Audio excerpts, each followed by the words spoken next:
അസ്സലാമു അലൈക്കും വറഹ്മത്തുള്ളാഹി. അൽഹംദുലില്ലാഹ് അസ്സലാത്തു വസ്സലാമു അലാ അഷ്റഫി റസൂലില്ലാഹ് വഅലാ ആലിഹി വസഹ്ബിഹി അജ്മഈൻ അമ്മാ ബഅദ്. ബഹുമാനപ്പെട്ട എൻ്റെ പ്രിയ സുഹൃത്തുക്കളെ, നമ്മൾ വീണ്ടും കണ്ടിരിക്കുകയാണ്.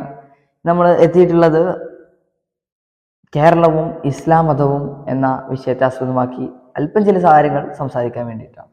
നാഥൻ തൗഫീഖ് നൽകി അനുഗ്രഹിക്കട്ടെ. നമുക്കറിയാം, ഇന്ത്യയിലെ ഏറ്റവും പ്രത്യേകത നിറഞ്ഞ ഒരു സംസ്ഥാനം തന്നെയാണ് കേരളം. വടക്ക് കിഴക്ക് ഭാഗത്ത് നീളത്തിൽ കിടക്കുന്ന ഒരു കൊച്ചു പ്രദേശം. ചുരുക്കത്തിൽ നമ്മൾ നോക്കുകയാണെങ്കിൽ കിഴക്ക് ഭാഗത്ത് പശ്ചിമ സമതലങ്ങളാലും അഥവാ പടിഞ്ഞാറ് ഭാഗത്ത് അറബിക്കടലിനാലും അതിൻ്റെ ഇടയിൽ ഒതുങ്ങി നിൽക്കുന്ന ഒരു കൊച്ചു പ്രദേശം. നാഡീ ഞരമ്പുകൾ പോലെ വലിഞ്ഞു നിൽക്കുന്ന ഒരു ധാരാളം 44ഓളം നദികളാലും ധാരാളം അരുവികളാലും കായലുകളാലും മറ്റു ജലാശയങ്ങളാലും സമൃദ്ധമായ, അതിനാൽ ഉർവരമായ ഒരു മണ്ണുള്ളൊരു പ്രദേശം. സാംസ്കാരികപരമായും രാഷ്ട്രീയപരമായും ഏത് തരത്തിൽ നമ്മൾ നോക്കിയാലും ഇന്ത്യയെ ഒരു വേറിട്ട് നിൽക്കുന്ന ഒരു പ്രധാന സംസ്ഥാനമാണ്. രുചിക്കൂട്ടുകൾ വിളമ്പുന്നതിലെ ഏറ്റവും പ്രധാനപ്പെട്ടതായ മറ്റു സുഗന്ധ വ്യഞ്ജനങ്ങളുടെയും ജന്മദേശമായിട്ട് അറിയപ്പെടുന്നതും നമ്മുടെ ഈ കൊച്ചു കേരളം തന്നെയാണ്. കൊച്ചു കേരളത്തെ വ്യത്യസ്തമാക്കുന്ന ധാരാളം കാര്യങ്ങൾ നമുക്കറിയാം. ഈ കേരകൾ കൊണ്ട് തെങ്ങുകൾ കൊണ്ട് പുതച്ചു നിൽക്കുന്ന കുരുമുളകിൻ്റെ ജന്മദേശമായ നമ്മുടെ സ്വന്തം കേരളം. കേരളത്തെക്കുറിച്ച് വർണ്ണിച്ചാൽ നമുക്ക് തീരില്ല. അത്രത്തോളം ധാരാളം കാര്യങ്ങൾ നമുക്ക് കേരളത്തെക്കുറിച്ച് പറയാനുണ്ടാവും. കേരളവും ഇസ്ലാമിൻ്റെ ആവിർഭാവവും തമ്മിൽ ധാരാളം ബന്ധങ്ങളുണ്ട്. കേരളത്തിൻ്റെ ആ ജീവശാസ്ത്രപരമായ രീതിയും കേരളത്തിൻ്റെ ആദ്യം മുതലുണ്ടായ കച്ചവട ബന്ധവുമാണ് ഇസ്ലാമിൻ്റെ ആഗമനം ഇത്രത്തോളം പെട്ടെന്ന്, അഥവാ നബി സല്ലല്ലാഹു അലൈഹി വസല്ലം തങ്ങളുടെ കാലഘട്ടത്തിൽ തന്നെ നമ്മുടെ കൊച്ചു കേരളത്തിലേക്ക് ഇസ്ലാം മതം എത്തിയിട്ടുണ്ടായിരുന്നു. അത് ഇസ്ലാം മതം എത്താനുള്ള ഏറ്റവും പ്രധാന കാരണം അറബികളുമായിട്ടുണ്ടായിരുന്ന മറ്റു വിദേശ രാജ്യങ്ങളുമായിട്ടുണ്ടായിരുന്ന കച്ചവട ബന്ധമാണ്. ആദ്യകാലങ്ങളിൽ കേരളം പണ്ട് മുതൽ തന്നെ മലബാർ അതുപോലെ തന്നെ കേരളം എന്നീ ഇരു പേരുകളിലും മാറി മാറി അഭിസംബോധന ചെയ്യപ്പെട്ടിരുന്നു. എന്നാൽ പിന്നീട് ബ്രിട്ടീഷ് കൊളോണിയൽ ഭരണം വന്നതോടുകൂടി കേരളത്തെ മലബാർ, തിരുവിതാംകൂർ, കൊച്ചി എന്നിങ്ങനെ 3 തരത്തിൽ വിഭജിച്ച് വിളിക്കാൻ ആരംഭിച്ചു.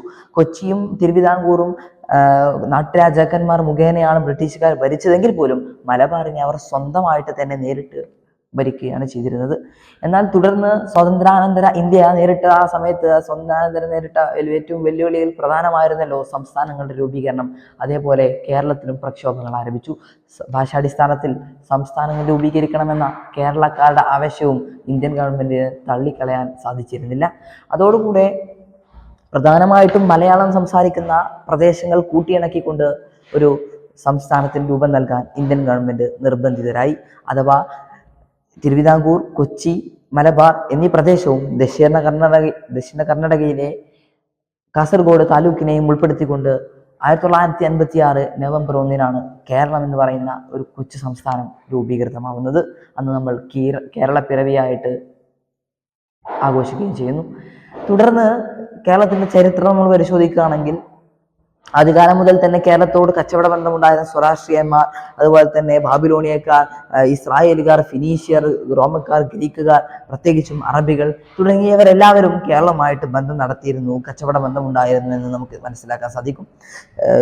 കുറച്ചും കൂടി പ്രാചീനമായി ചിന്തിച്ചാൽ സുലൈമാൻ നബി അലൈഹി ഇസ്ലാമിൻ്റെ, അഥവാ ബൈബിളിലൊക്കെ സോളമൻ ചക്രവർത്തി എന്ന് രേഖപ്പെടുത്തിയ സുലൈമാൻ നബി അലൈഹി ഇസ്ലാമിൻ്റെ കാലഘട്ടത്തിൽ തന്നെ നമ്മുടെ കേരളത്തിന് കച്ചവട ബന്ധം ഉണ്ടായിരുന്നു എന്ന് നമുക്ക് മനസ്സിലാകും. സോളമൻ ചക്രവർത്തി സുലൈമാൻ നബി അലൈഹി ഇസ്ലാമിൻ്റെ ഇരിപ്പിടവും അതുപോലെ തന്നെ തൻ്റെ രാജ്യസദസ്സും അലങ്കരിക്കാൻ വേണ്ടി കേരളത്തിൽ നിന്നുള്ളതായ തേക്കും അതുപോലെ തന്നെ ആനക്കൊമ്പുകളും മറ്റും ഉപയോഗിച്ചിരുന്നതായിട്ട് ചരിത്രങ്ങൾ നമുക്ക് വ്യക്തമാക്കി ഓതിത്തരുന്നുണ്ട്.